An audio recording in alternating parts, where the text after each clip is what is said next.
We're talking Daniel Jones of the New York Giants with former NFL quarterback Shaun King. That's coming up next on the LockedOn Giants podcast. You are Locked On Giants, your daily New York Giants podcast. Part of the Locked On Podcast Network, your team every day.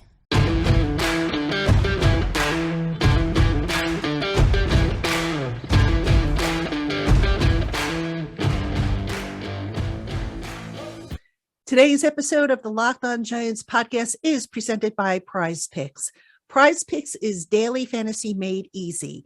Pick 2 to 5 players, and if they score more or less than their Prize Picks projection, you can win up to 10 times the amount of your money on your entry.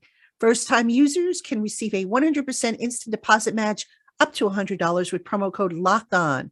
That's prizepicks.com, promo code LOCKEDON. All right, Giant fans, I am pleased to be joined by former NFL quarterback Shaun King. He was a second-round draft pick of the Tampa Bay Buccaneers back in 1999, went on to have stints with the Bucs, the Cards, the Lions, and the Colts in the NFL.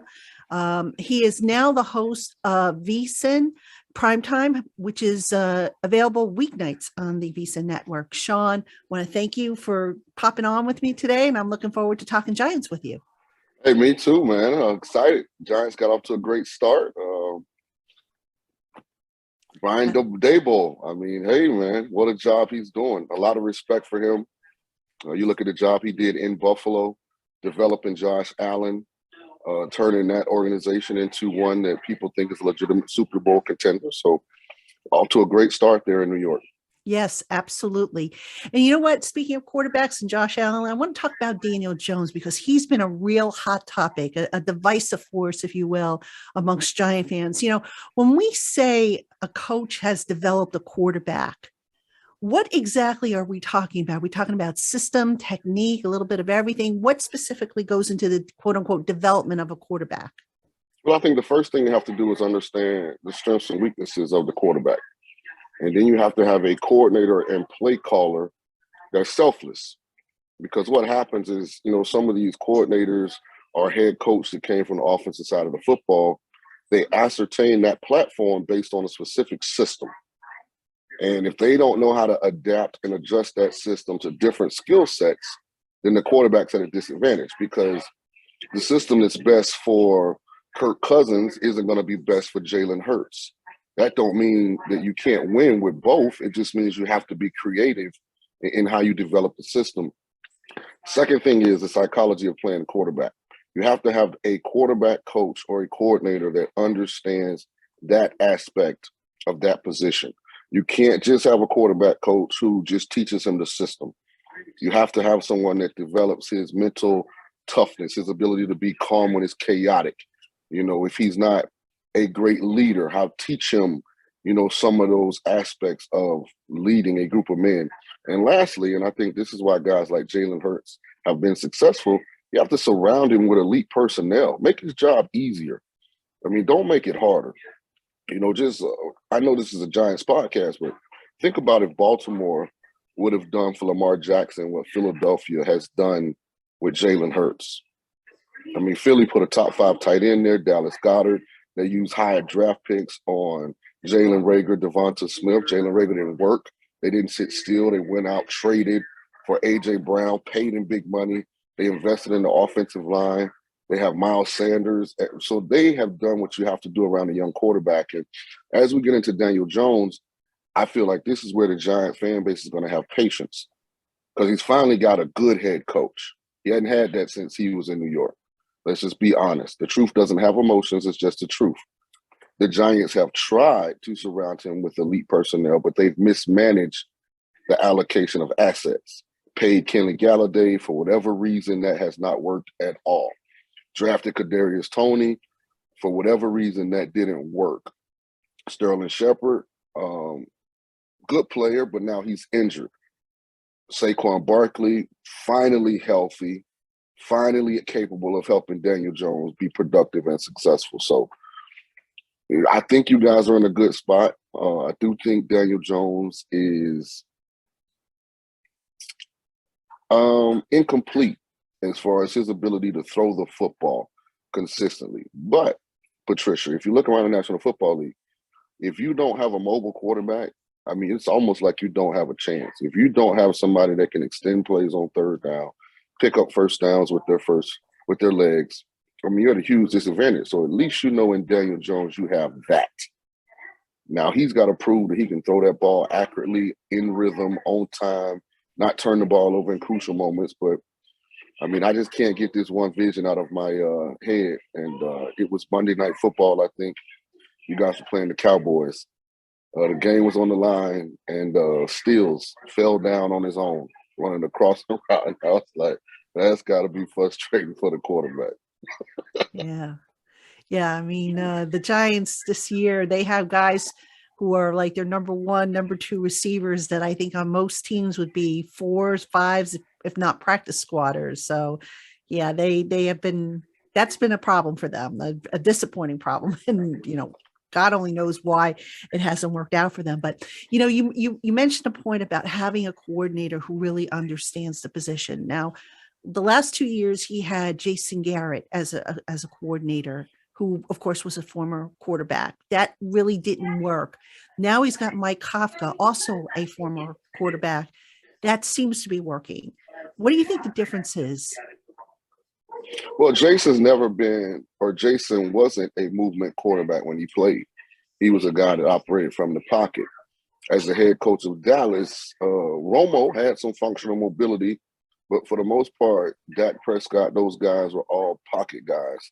And listen, in college, Dak was a movement guy. I don't know why Dak doesn't utilize his athletic ability more now, but I think Jason's more comfortable in a traditional scheme, whereas Kafka's a guy that's always run around. And he grew up under Andy Reid, one of the most creative offensive minds out there. So I just think Kafka's a little more open to thinking outside the box.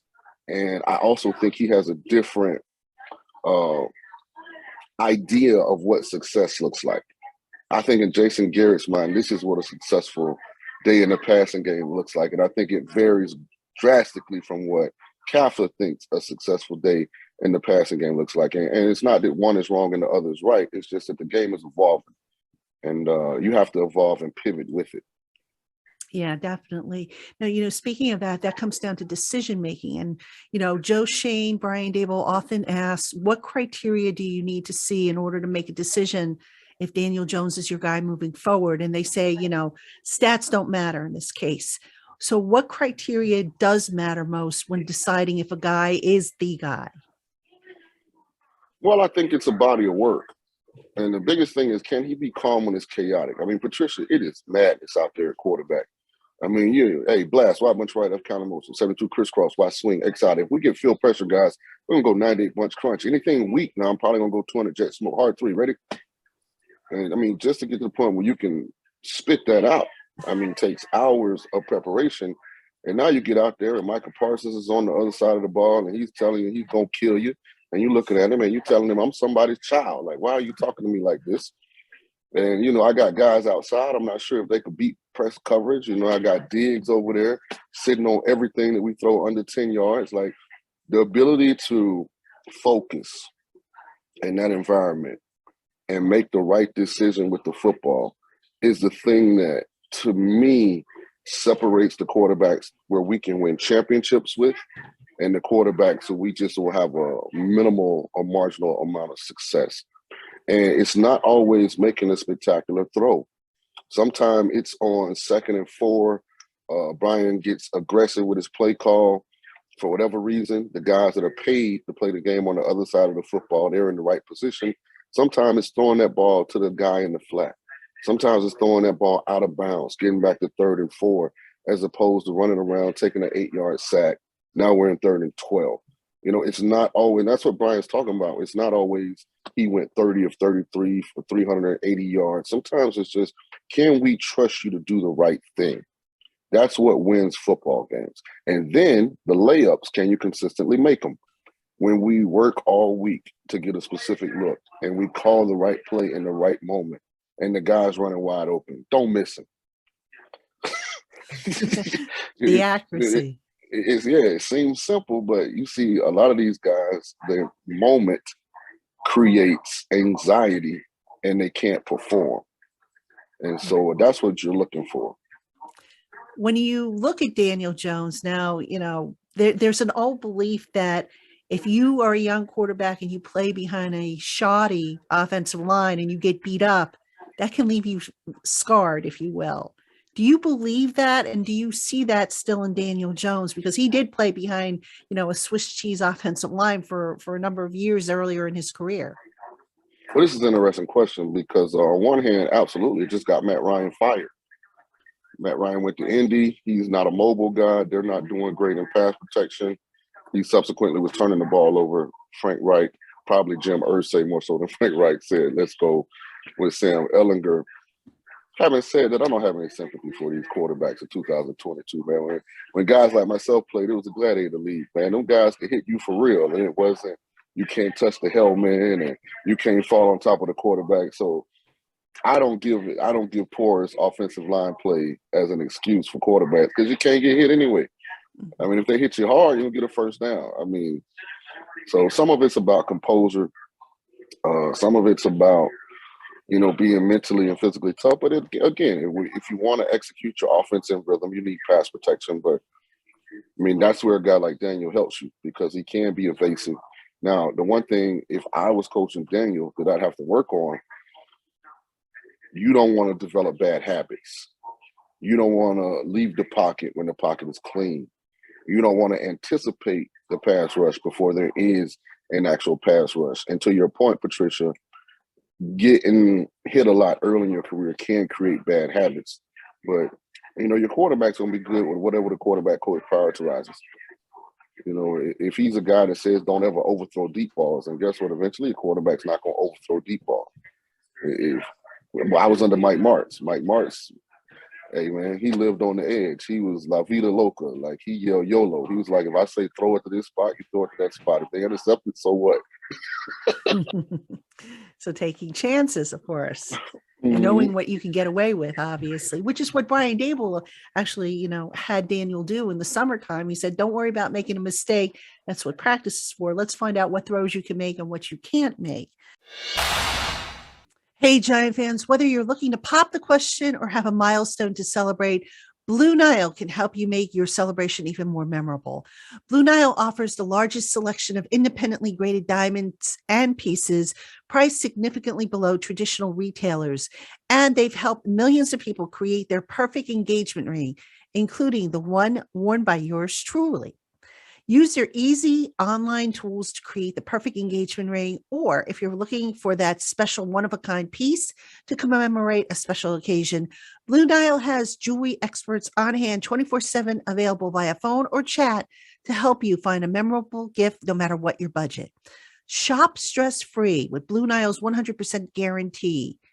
All Blue Nile orders are insured and shipped for free in discreet packaging. They also offer overnight shipping if you're in a rush.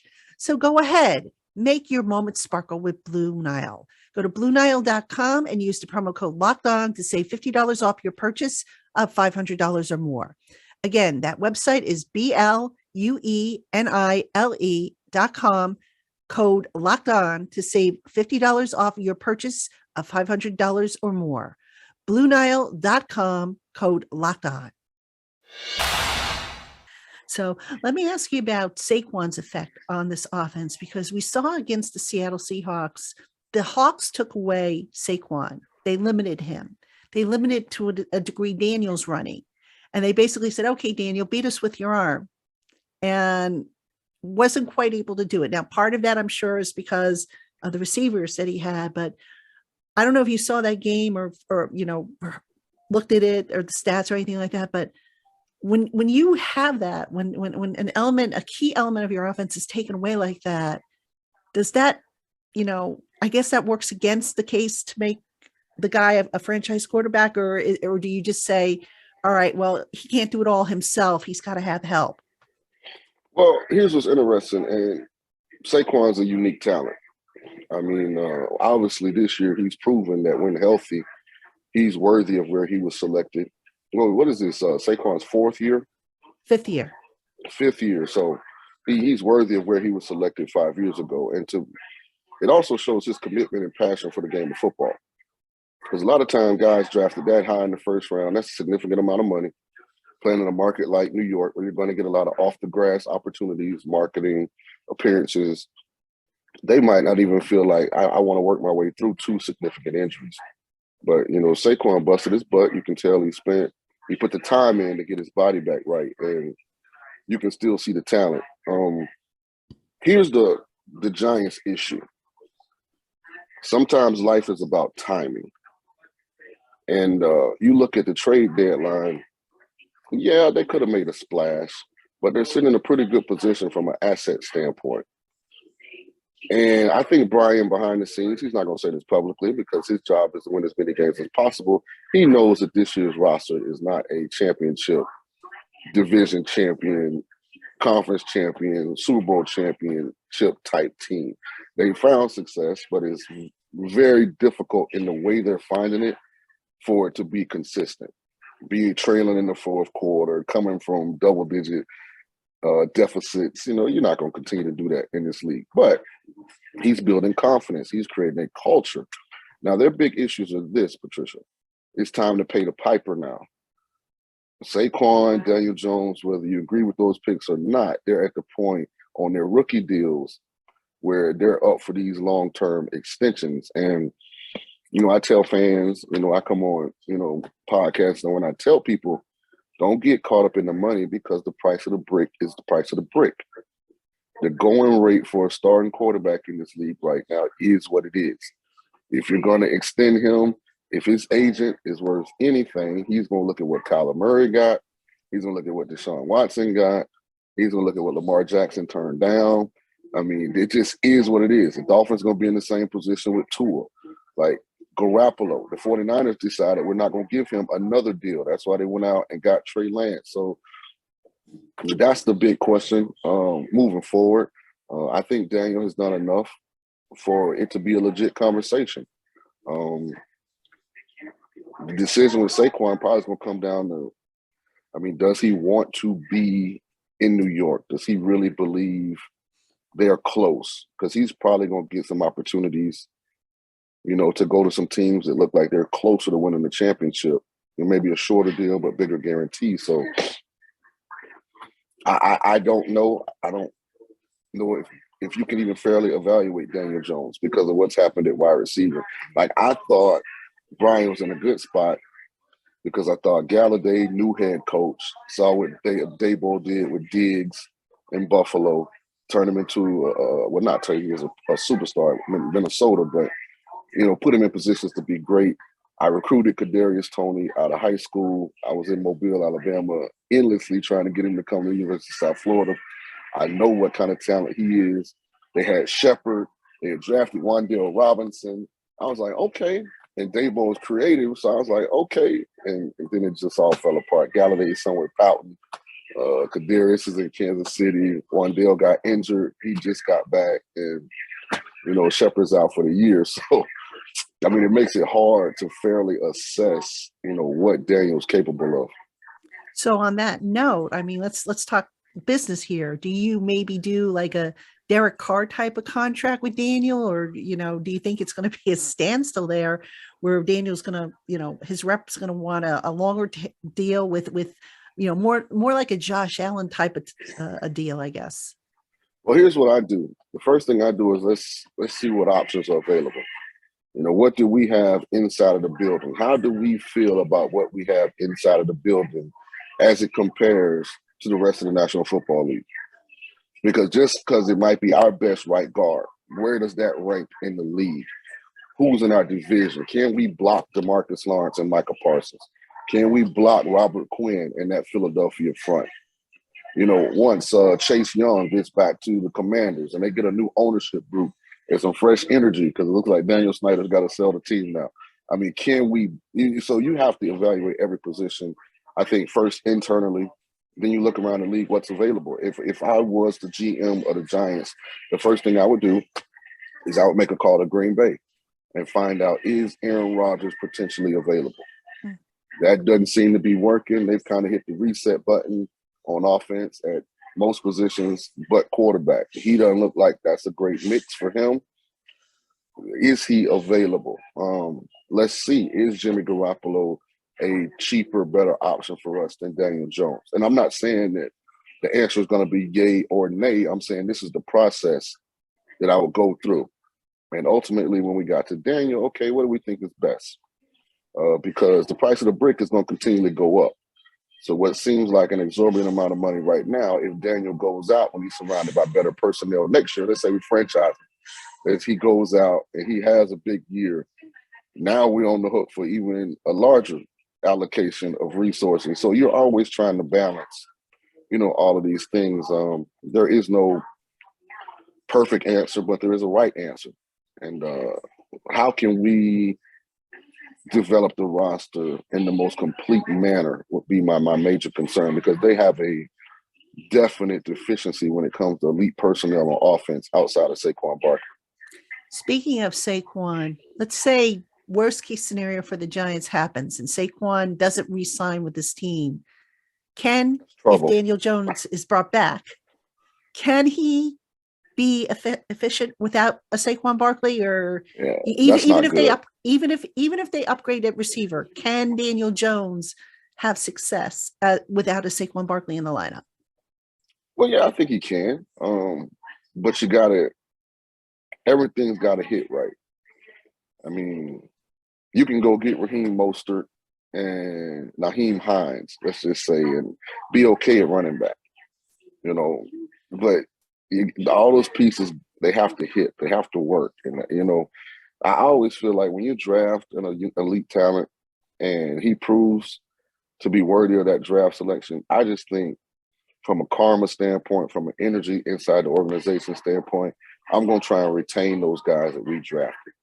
Even though it wasn't my regime that drafted him, the Giants drafted Saquon Barkley. He looks like the most talented running back in the National Football League right now. He can catch the ball out of the backfield on third down. He can pass protect. I mean, he can run through contact. He's evasive, good top end speed. Hey, let's lock this guy up. Let's try and create another Michael Strahan type of energy around the Giants. And that Saquon's also a really good guy. I mean, we don't have to worry about when he leaves the building, are we going to get a call in the middle of the night, that he's doing something he hasn't been doing, So, I mean, I think you hit a home run with him. So that would be my first priority, making sure that he's a Giant for life.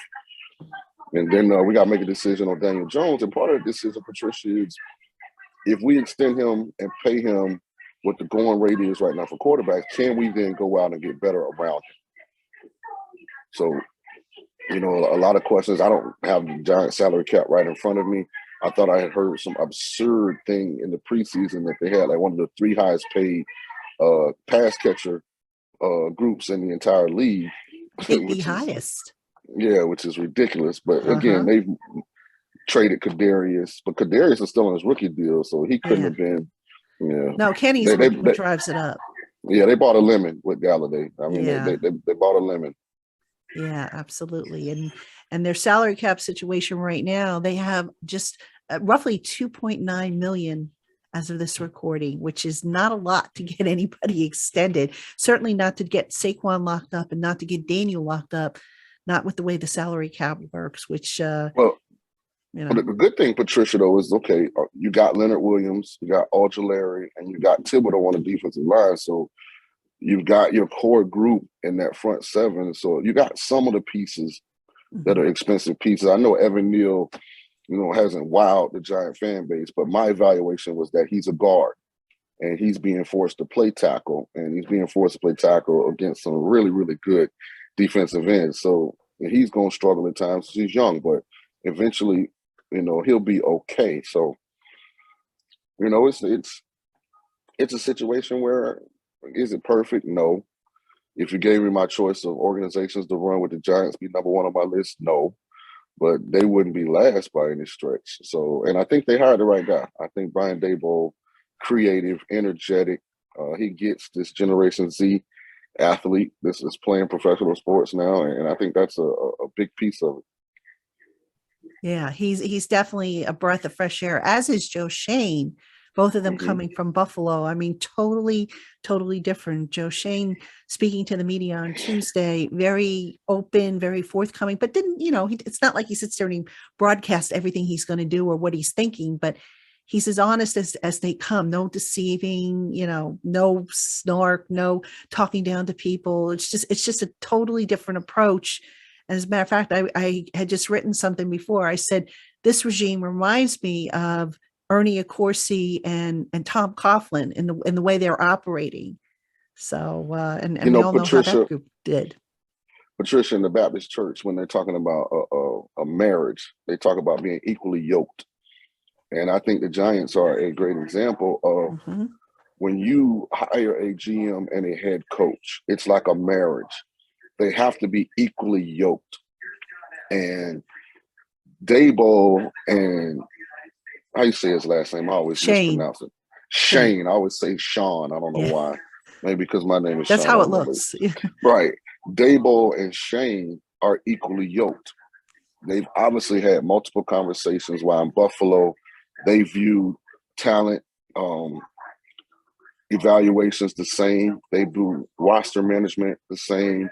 They view culture building the same. And so they're not butting heads.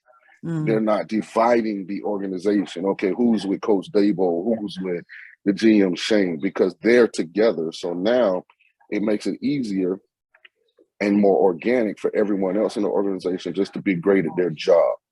And I think a lot of organizations mismanage these new hires because they get the GM from one place, then the GM doesn't have anything to do with hiring the head coach.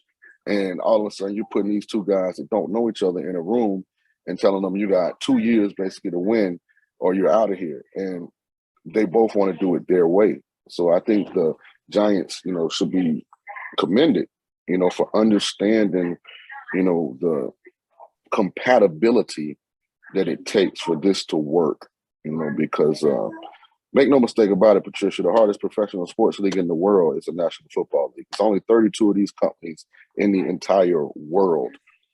Think about this. It's only 32 of these companies in the world.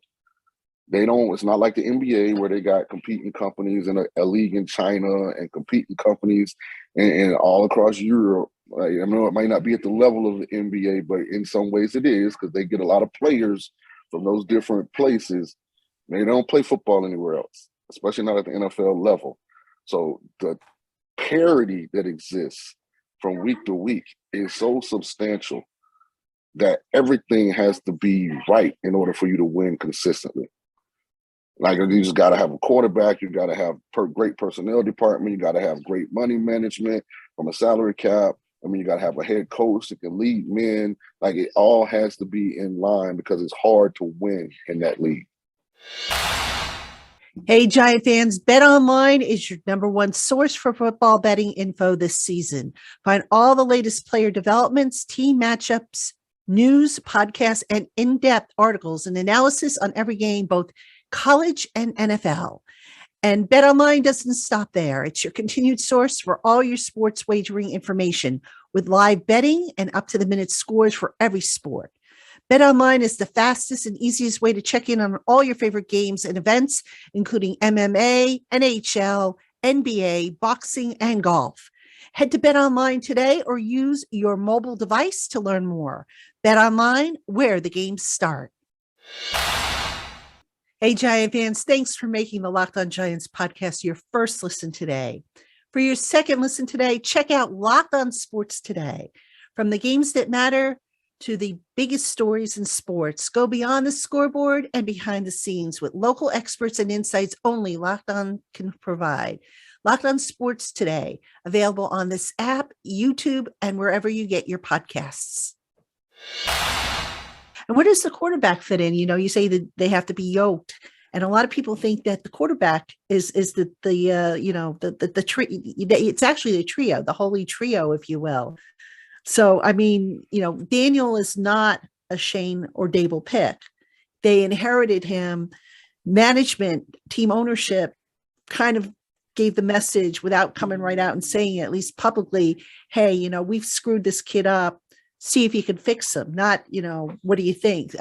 So when you're looking at this situation for the Giants at the end of the year, and you're Shane and Dable, and you know that you have no investment, if you will, because you didn't draft this kid, does that change how you maybe evaluate him? In other words, do you tend to be more, I don't know, lenient with him, less lenient with him, more, I want to get my own guy in here? I mean, I'm not asking you to really think for them because I know you can't, but from your perspective, what have you seen in your career, when it comes to quarterbacks and whether they were the GM or head coach's guy?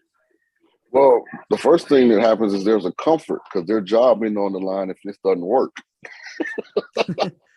So, they can really objectively evaluate Daniel Jones. And if they like what they see, okay, cool. It's hard to go find a Josh Allen. Listen, when Buffalo drafted Josh Allen, they didn't know they had drafted Josh Allen. They thought they were drafting this raw kid who played at Wyoming, who had a lot of talent. But if you ask them, and they're honest, ask Brian someday, what was your timetable for when everything would really click with Josh? I guarantee you he'll say we had no idea. Because you just didn't know when Josh would become accurate, when Josh would mature, when Josh would really kind of manicure that confidence into either cockiness or inspiration. So when you have a quarterback that's super cocky, Patricia, it can go either way. It can become cocky or it can become an inspiration, meaning everybody feeds off it. Boom, we can't lose, fellas. I mean, we can overcome anything, which is what you get with Josh Allen. Or it can become cocky, which is what you got with Baker Mayfield in Cleveland. So the pendulum is always kind of right there in the middle, with the super, confident, and it all worked out. A lot of it's credit to Brian, and I'm not saying that Daniel is as talented as Josh because obviously we know that he isn't, but that doesn't mean that you can't win games with Daniel. And the big question for them, Patricia, to answer your question specifically for Joe Shane and Brian Daboll is, what are our other options? I think Bryce Young is one of the top quarterbacks I've evaluated in the last decade, and he's going to be in this draft. Giants more than likely won't be able to select Bryce Young. C.J. Stroud is going to get a lot of attention heading into this draft. I think C.J. Stroud, excellent thrower of the football. Patricia, they played 8 games. I think he has -4 yards rushing. So the question with C.J. Stroud is, can you win in today's NFL with a guy that's not mobile? Will Levis probably played his way out of the first round, and then anybody that puts mayonnaise in their coffee, I don't know if I could rock with that anymore. But, that's going to be the questions, Patricia, is what are our options? Because they do have the franchise tag available if they need to use it on Daniel Jones. What does the wide receiver free agent market look like? From a draft standpoint, last year was an extremely deep class of wide receivers. And you see the success those guys are having early. Drake London, Chris Olave, Garrett Wilson right there in New York. Those guys are having a lot of success. Is next year's class as deep? If we're picking in the mid-20s where we have a chance to get what we think is an impact player. So all of that will go into it. I think if they're honest with you right now, they haven't made a decision. I think they're going to, watch the whole movie before they decide if it's a feature film worthy of watching again or not. But I think also if I was, Daniel Jones's agent, hey, man, I know you like your condo in Midtown, but why don't you bring a sleeping bag and a pillow over to the facility and just live there? If you're Daniel Jones, you're selling yourself. You're marketing yourself to the New York Giants. And I'm sure he does that. I'm not saying he doesn't, but I mean, anything that you think is going to come up in their postseason evaluation of what they're going to do at the quarterback position, you got to make sure that you've done everything possible to make them call your agent and say, we want to give you one of these 7 to 9 year deals that are pushing $200 million, with 150 or more guaranteed. That's what he's playing for. Yeah. And to your point, Daniel was in on Tuesday. It was the day off for the players, 7:30 in the morning, working out. And he's smart. Yeah. I mean, I'll be showing up with pink box or Dunkin' Donuts for the media. I mean, I'm befriending everybody, man. I want people to love me. Like, y'all ain't getting rid of me. Well, I mean, I don't think he's gone that far, at least not that I know of. Hey, man, look, But no, his teammates do love him. Patricia to get 200 million, man. Hey, looks at it. I don't want to leave no stone unturned. When you see Daniel say, Shaun King say, start bringing pastries for the media. I'm sure he'll get a kick out of that. All right. Shaun, one last question, and I'll let you go. What effect does practicing against the defense have on the development of a quarterback? Because the defense, obviously, you're practicing, they're not going full blast, but they can give you different looks, I guess. I guess they can simulate what the opponents are doing, but the tempo's not there. It's not game speed like you were talking about earlier. So is that overblown? Does that help? And what degree does it help, if it does help? I think it varies from team to team. If I had a young team like the Giants, I think practice is extremely important. Practice tempo. You know, I'll be honest. I saw some clips from training camp, and they had Kenny Galladay and Wan'Dale Robinson simultaneously doing the drill. And I saw the lack of effort that Kenny Galladay was putting forward, and I was like, yeah, he's mentally checked out. And then you saw Wan'Dale Robinson, I was like, yeah, it's completely different. And when a rookie comes in and he's outworking like your highest paid player, I mean, that's a problem. I fortunately, when I was drafted by Tampa, we had the best defense in the world at the time. So far, we've gotten 3 of those guys into the Hall of Fame: Warren Sapp, Derrick Brooks, John Lynch. We have another guy that's a finalist, and Rondé Barber. I'm sure at some point Simeon Rice will be on the finalist board. So, I mean, they competed against themselves every day, which made us learn to compete against them, which turned into us competing against ourselves.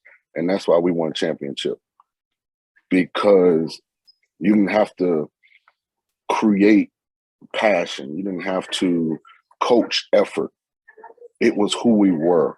And so that's why I think practice and how you approach practice and the commitment to doing things the right way, the attention to detail, the discipline to come out and fight through nicks and knacks, not sit practice out, not take an opportunity to miss, this part of improvement. That's where you start to create championship culture. And to win one, that's what it takes. I mean, it takes full buy-in, and I'm sure Brian knows that. I mean, I'm sure the only thing he regrets in Buffalo is they didn't win a championship, and he knows how tough it is. So it's important. It's really important, more from a cultural standpoint than I think what it does for the quarterback standpoint, because he's going to get most of his preparation based off of film and then his own muscle memory and muscle movement. And what practice is for the quarterback, and I'll put a period on this, is I've got to teach Daniel how to do the right thing all the time when nobody's hitting him. So then when we get in the game, he doesn't have to think about on a 5 and throw, getting rid of the ball on his 5th step, on a 5 and hitch. After that first hitch, understanding that I've got to either climb in the pocket, I've got to become evasive, I've got to hit my check down, I got to throw the ball away. Like, I got to create that muscle memory in my quarterback so you don't have to think about it in the game. And then if that all breaks down, that's where his natural athleticism comes into play. And outside of tackling himself in the open field, I think it was 2 years ago on a primetime game, Daniel's a pretty good athlete. Yeah, I think that was against Philly, if I'm not mistaken. Yeah, I think so. that became a meme. That was kind of a.